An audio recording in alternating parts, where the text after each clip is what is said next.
Welcome to Just Ask Sensei. There's four easy things to remember. If you raise your voice in intensity, you're just adding to the situation. If you start getting excited, second thing.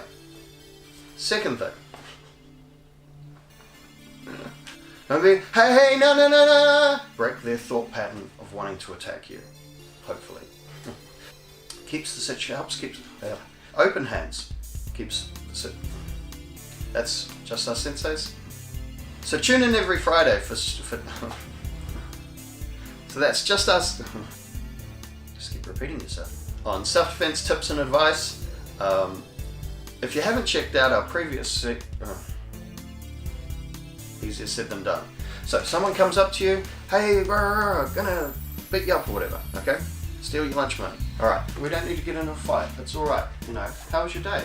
If you haven't checked out the previous, if you haven't checked Sensei Says, so we'll see you next Friday for more self-defense. So we'll see you next Friday. Come back next week, we'll have more self-defense advice and tips for you, and maybe a little bit of action. Wow. Click the link, wherever it may be.